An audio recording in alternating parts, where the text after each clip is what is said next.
The great discourse on the foundations of mindfulness is important for those who practice vipassana meditation because all instructions are directly or indirectly based on this teaching contained in this sutta. If you are serious about vipassana meditation, yogi should know this Maha-Satipatthana Sutta well. Maha-Satipatthana Sutta means the great discourse on the foundations of mindfulness or setting up of mindfulness. In this Maha-Satipatthana Sutta, Buddha gave instruction on how to practice Satipatthana vipassana meditation.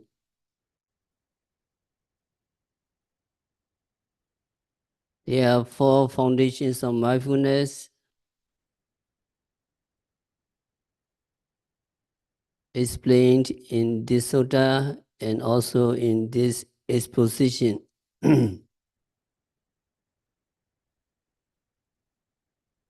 Ekaya no ayam bekwe mego satana visuddhiya soka paridewana samadekamaya dukkha domanasana atingamaya yasa adigamaya nibbanasa sijigiriyaya yadidan chattaro satipatthana.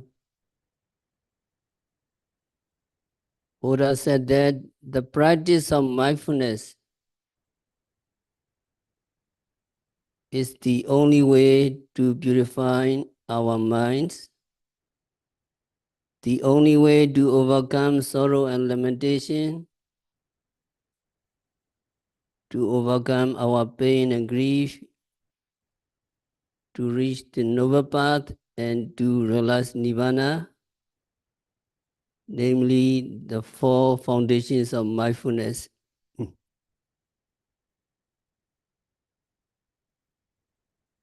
Here also we have the words foundation and mindfulness.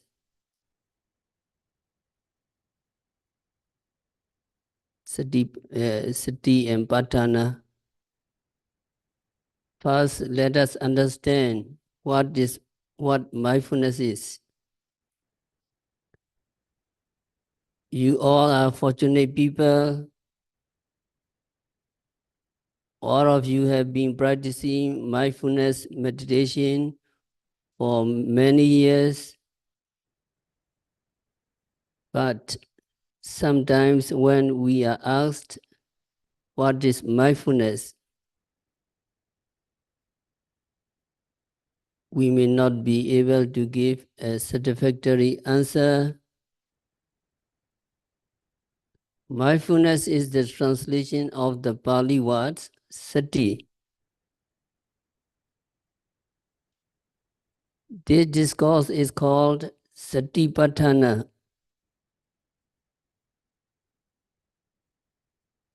So you have the word sati there. The sati is translated as mindfulness. Maybe there is no better word for it. Sati literally means remembering, but it covers more than remembering actually. Etymologically, sati means remembering, but in normal usage, sati means more than that. Sati is defined in the commentaries as remembering, and its characteristic is said to be non-wobbling. api labana lakana.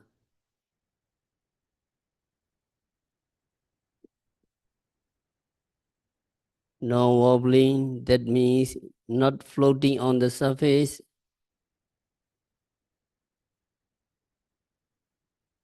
If you develop sati, it must not be superficial. It must go deep into the object, deep into the Namarupa, mind and matter, or five aggregates, instead of just floating on the surface. That is why you understand full awareness of the object or thorough awareness of the object.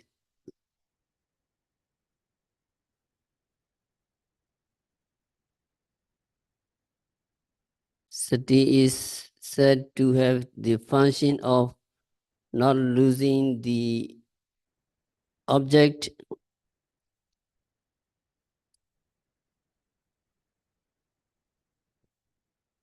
as long as there is sati, as long as there is mindfulness, you do not lose that object. You do not forget the object. Asamosa rasa, you never forget. When the object arises, you hit the object, you capture the object, you never forget that object. You're very mindful. Mindfulness has the function of not losing or not forgetting the object. Areka Pichupatthana, protection. It is like a guard at the gate. It is like a guard at your six and doors, eye, ear, nose, tongue, body, and mind. So that is what we call mindfulness. And we say Bimukhi Bhava Pichupatthana, confrontation, coming face to face with the present object. As soon as object arises, is prominent, it is present, you face to this object. We say Abhimukhi Bhava Pichupatthana.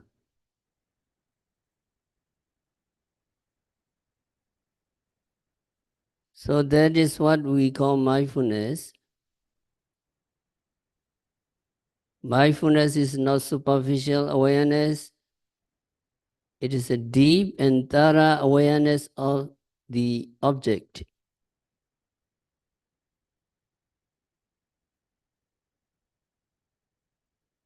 Foundations of mindfulness, Satipatthana, means actually setting up or mindfulness, setting up of mindfulness or firmly established mindfulness or mindfulness firmly established. The Pali word Satipatthana is translated as foundations of mindfulness, but you must understand that it means setting up of mindfulness or firmly established mindfulness or mindfulness firmly established. The Pali word Satipatthana is translated as foundations of mindfulness, but you must understand that it means setting up of a firm mindfulness or establishing a firm mindfulness.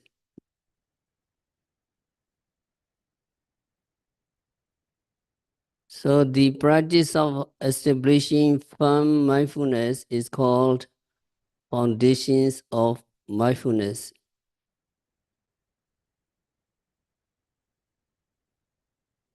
In this discourse, Buddha said that there are four foundations of mindfulness. Cattaro Satipatthana. When you practice vipassana meditation at a retreat, like intensive retreat like this, you practice all these four foundations of mindfulness, but you practice them choicelessly and not one after another, kaya body, then Vedana feeling, then Citta consciousness, and then Dhamma object,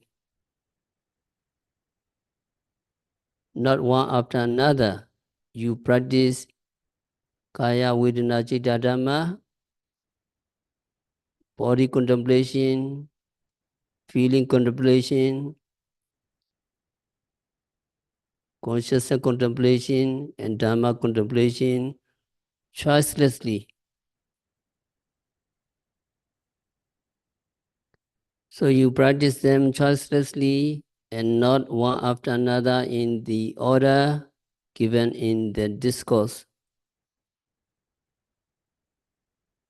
That is because when you practice vipassana meditation, you have to be mindful of the present object. You have to be mindful of the object at the present moment. You cannot afford not to be mindful of the object at the present moment.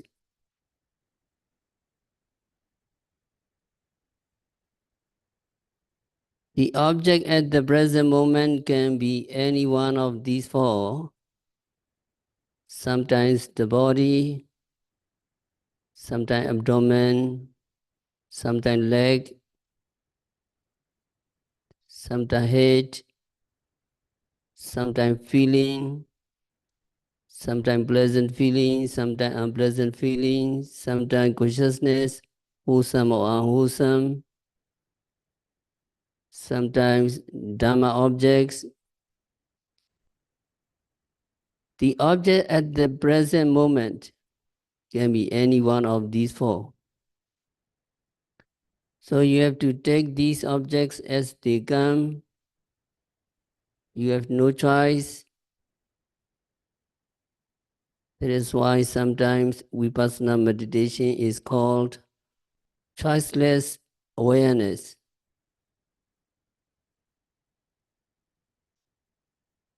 That means you have no choice. You just have to take what is presented to you. So you practice these four foundations of mindfulness choicelessly when you practice vipassana meditation.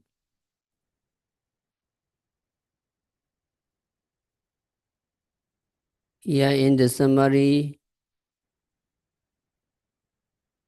Buddha taught us how to practice the four foundations of mindfulness.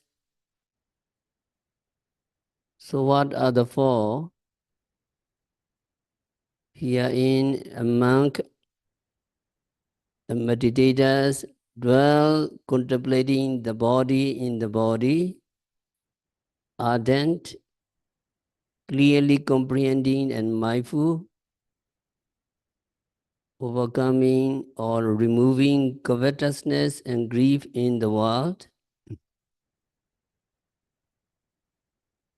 It is a very short sentence, but it has many meanings. Kaye kayanupasi viharati, contemplating the body in the body. That means when meditators practice mindfulness of the body, you are precise. You contemplate the body in the body, and you do not contemplate the feeling in the body. You do not contemplate the person in the body, and so on. It is not the person, it is not the individual, It is not the being, it is kaya, it is body. Movement, tension, stiffness. It is not the man, it is not the woman, it is kaya, body.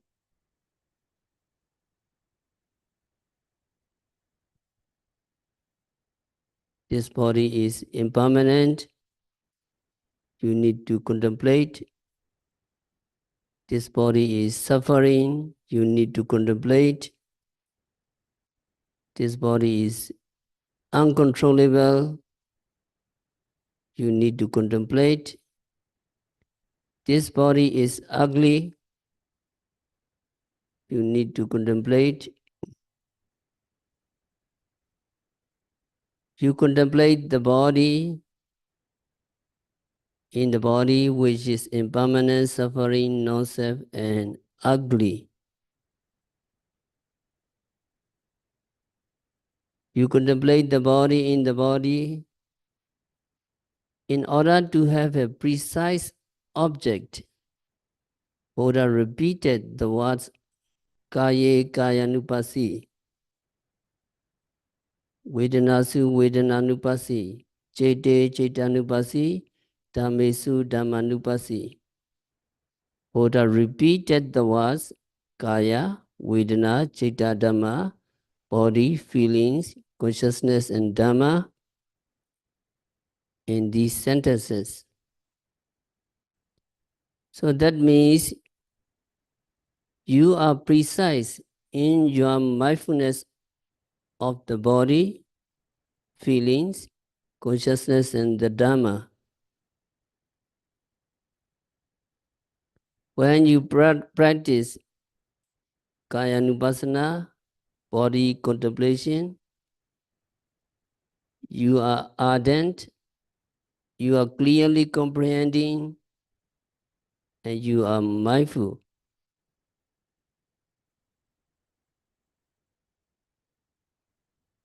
Atapi, with regard to the word ardent,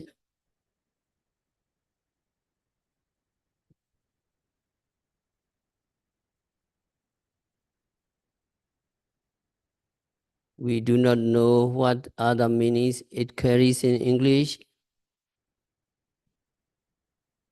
The word is the translation of the Pali words atapi.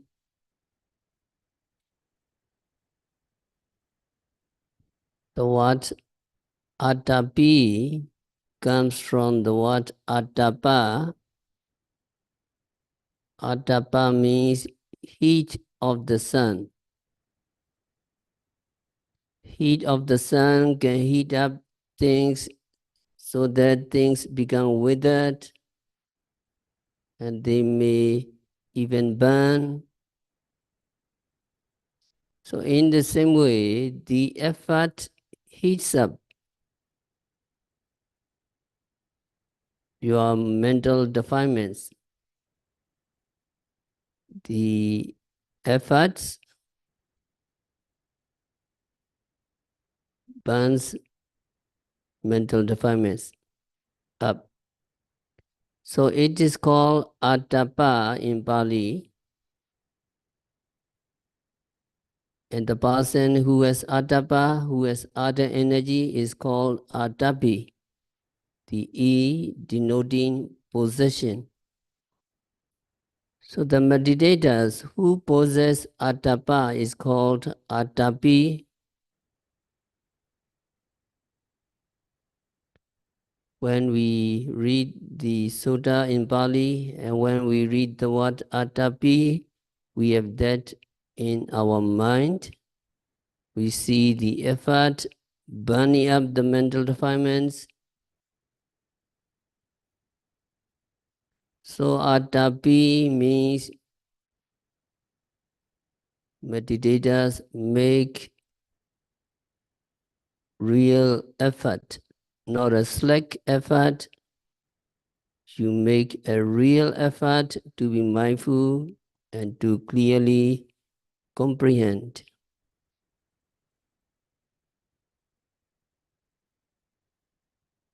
When the Buddha stayed at Bodhisattva, sat down under the Bodhi tree to practice to become the fully enlightened Buddha, he made a very firm resolution in his mind. May my skin, sinews, and bones remain, and may my flesh and blood dry up, but I will not give up this superhuman effort until I reach Buddhahood. I will not get up from the seat until I reach Buddhahood. I will make every effort to achieve my aim. Buddha made a very firm resolution in his mind.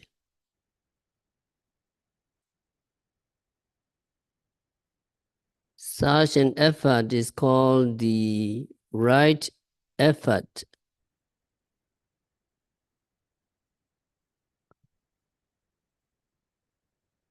So to make the right effort means to make a really good effort, not a slackening effort. This word atapi implies all these meanings. The right effort to be understood here is the right effort. That is one of the 8 factors of the path. Right effort means to remove unwholesome mental states or to avoid unwholesome mental states, akusala, and to acquire wholesome mental states, kusala dhamma, and to cultivate wholesome mental states. In order to remove unwholesome mental states, in order to resist evil, we need mental effort. If we do not make effort, we cannot remove evil. Effort is very useful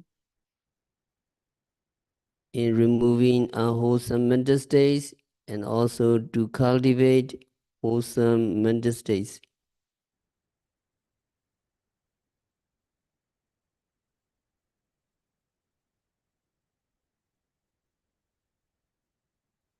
To develop wholesome mental states, we need effort.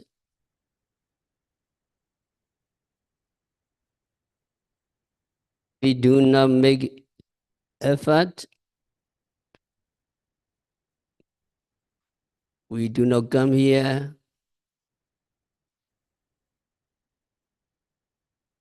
If we do not want to make effort,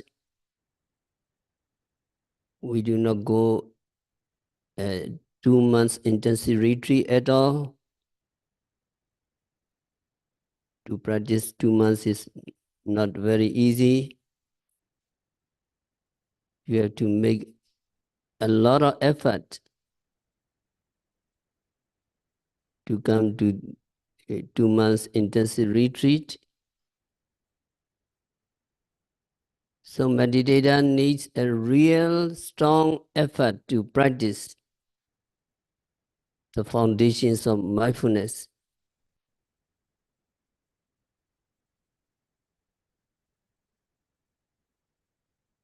Here also Buddha described a bhikkhu, a meditator, as being ardent, which means he or she has that kinds of effort that burns up the mental defilements. that is indicated by the word atapi in the Pali text.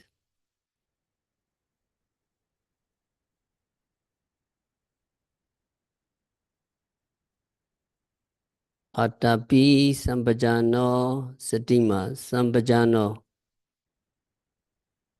The next word is sambhajano, clearly comprehending. Clearly comprehending means clearly seeing whatever objects you put your mind on,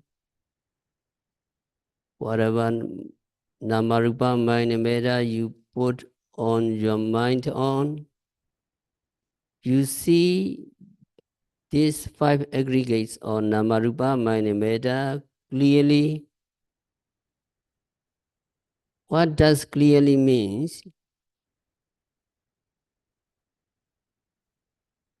You see this namarupa, you see these five aggregates of clinging thoroughly. You see the five aggregates of clinging with wisdom. When meditators concentrate on abdomen, for instance, you see the abdomen clearly. You see the rising abdomen distantly from the falling abdomen. And you see the falling abdomen distantly from the rising abdomen. And also you see the abdomen arises, rising, rising, rising. The rising abdomen arises and disappears.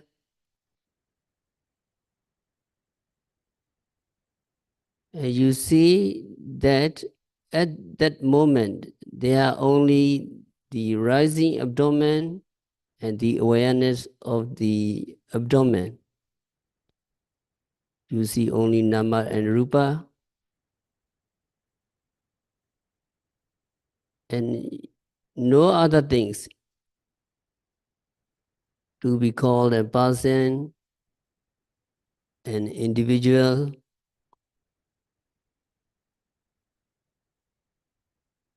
rising movement, rising tension, stiffness, cannot be called a person, and is disappear very fast. Such understanding is called sambhajano, clear comprehension. When you have clear comprehension about something, you know that things and all its aspect. And also according to the teaching of the Buddha, you know that they are just the rupa observed and the mind that observes. There's none other which you could call a person or an individual, a man or a woman. See, in this way is called sambhajano, clear comprehension. This clear comprehension will come only after some time, not right at the beginning.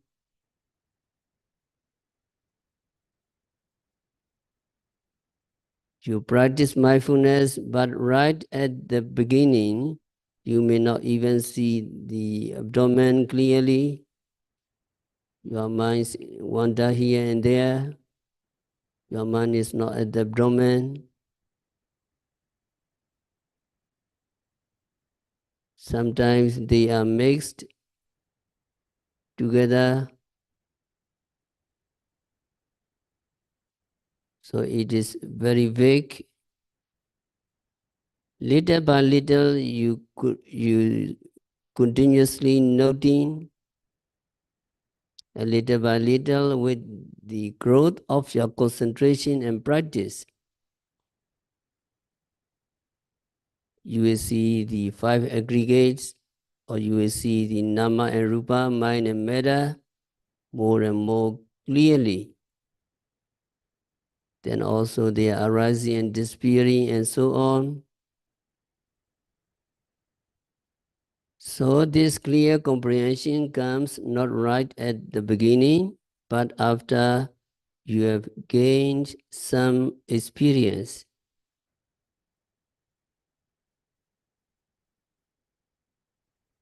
And in order for this clear comprehension to arise, we need one more things. Although it is not mentioned in this discourse, we need one more things, and that is concentration, samadhi. Without concentration, clear comprehension cannot come.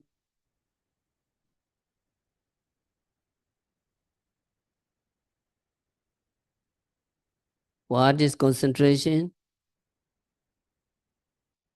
Concentration is a mental state. Concentration is a mental factors which keeps the components of mind squarely on the object and does not let them go to other objects. That is what we call concentration. It is usually described as the mind being able to be on an object for a long period of time. For example, if you take the breath as an object, your mind is always on the breath, and the mind does not go anywhere else. That is what we call concentration. Actually, at every moment, also the mental factors or mental state, which is called concentration, keeps the mind and its components unified on the object. It keeps them together and does not let them go to another object.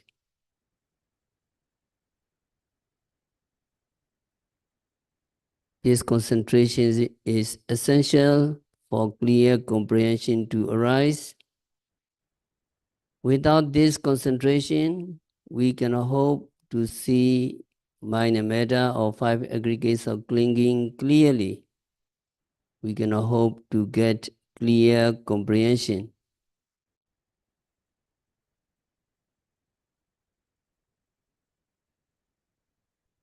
When you get concentration, your mind comes down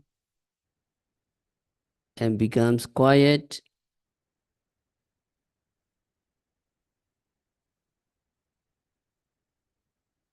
And that is the time when you begin to see mind and matter.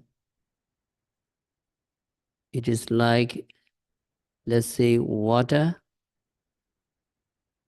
At first, there is dirt in the water, there is mud in the water, so you cannot see through the water.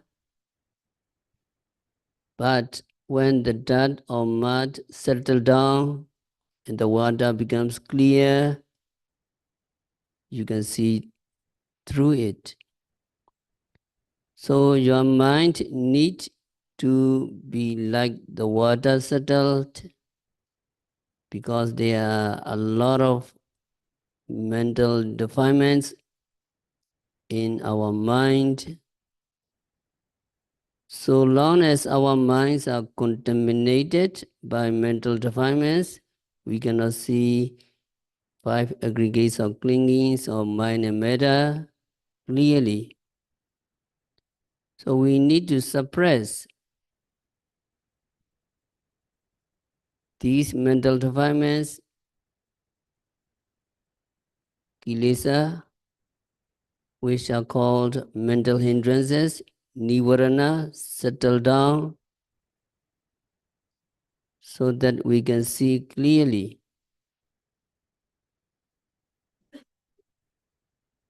When you get concentration, you will be able to keep these mental hindrances settled. When the mental hindrances are subdued, or when the mental hindrances are settled, your mind becomes clear, and it is the time when clear comprehension or the true knowledge of Namarupa, mind and metta, arises. In order to get clear comprehension, we need concentration, and concentration is not mentioned here. But we must take it that concentration is also included in this passage. The concentration is also included in our practice, because without concentration, we cannot get clear comprehension, sambhajana, sambhajinya. Sometimes some words may be left out, but we have to understand them as mentioned through inference.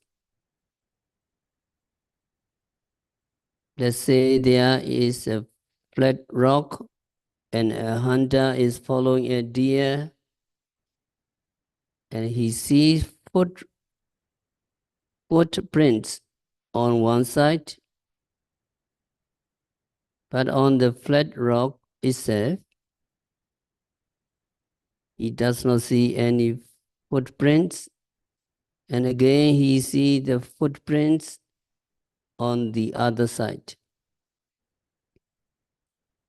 So from this, he infers that the deer must have run across the flat rock.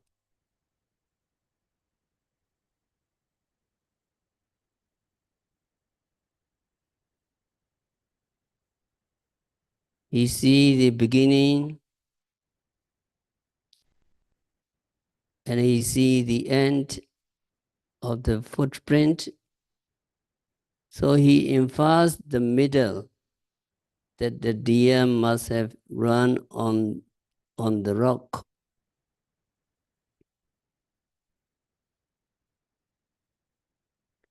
In the same way here, to be mindful, satima, to be mindful is the beginning of our practice, and clear comprehension is something like the end of our practice. So when these two are mentioned, the middle is also virtually mentioned. Because without the middle, without the concentration, there can be no clear comprehension.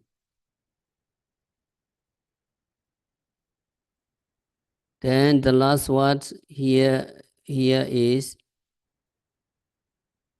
satima, atapi sambhajano satima. The last word is mindful. Mindfulness, satima is both last here, but actually in practice, mindfulness should come after ardent, after atapi. You make effort, so you have mindfulness. You have mindfulness, so you have concentration, and concentration leads to clear comprehension.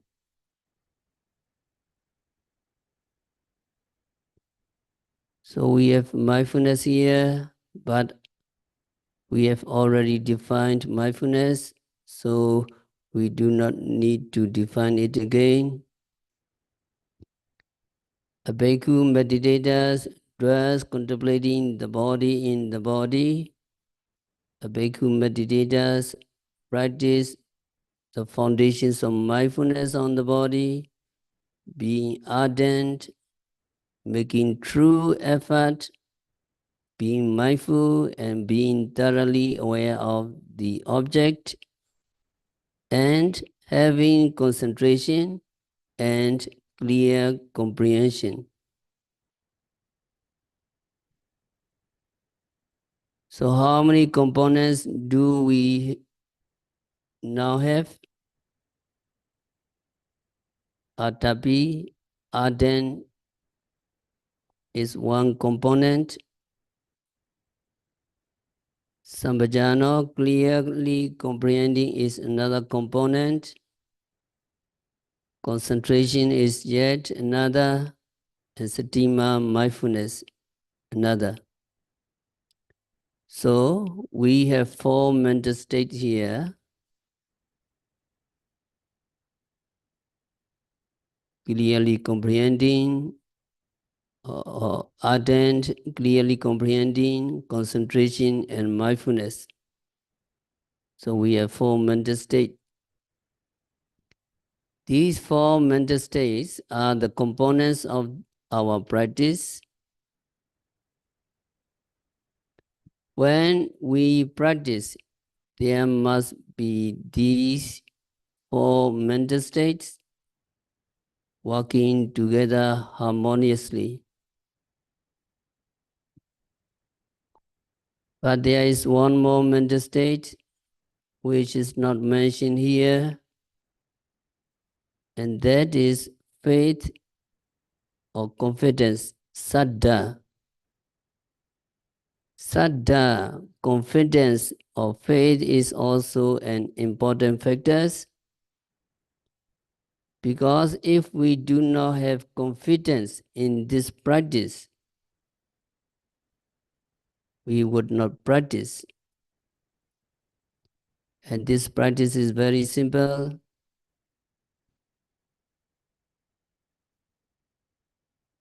Not very complicated.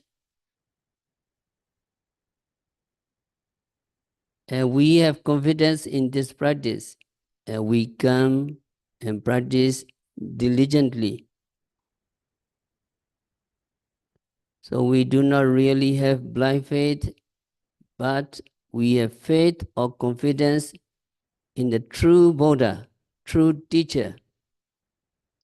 And we have faith and confidence in the true teaching. We believe that just by paying attention to these presently arising objects, just by paying attention to the 5 aggregates of clinging or mind and matter, we will be able to see the true nature of psychophysical phenomena, the impermanent, unsatisfactoriness, and uncontrollable nature, non-soul nature. We will be able to see this true nature of Namarupa. So we should have that much confidence, because without confidence, no work can be successful. So confidence is also a part of our practice of meditation. And although it is not actively operating at the moment of meditation or practice of mindfulness, confidence is stay there, working harmoniously with the other factors.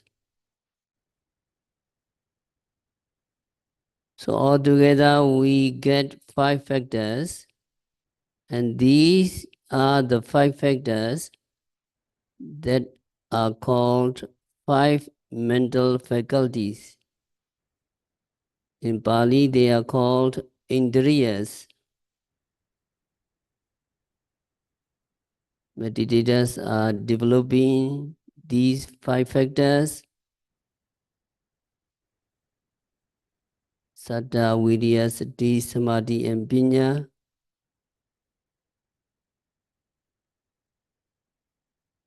These 5 factors must be working simultaneously and harmoniously with each other if we are to have a good practice of meditation. And as we mentioned in the beginning, we may be lacking in clear comprehension,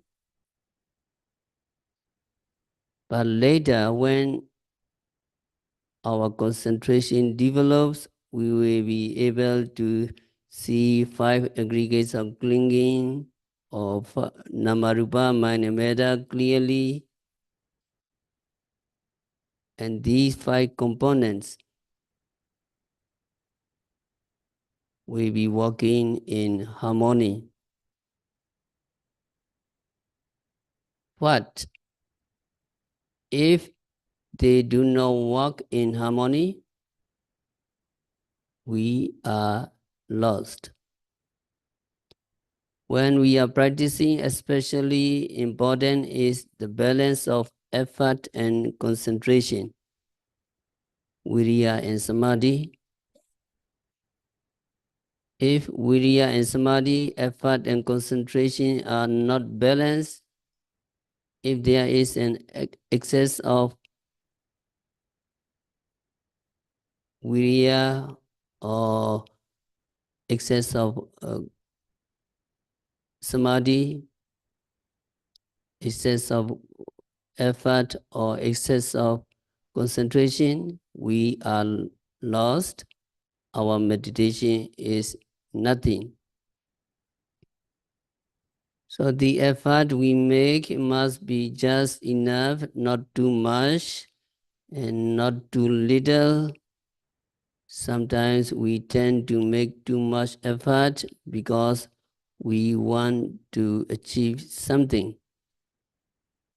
We become a little greedy, and so we make more effort. When we make more effort, we become restless, we become agitated, and then we lose concentration. So too much effort will not work. What if there is too little effort? We become sleepy, we become lazy, we cannot concentrate, and we cannot practice either. So the effort we make must be neither too much nor too little. When there is excess of effort, there is not enough of concentration.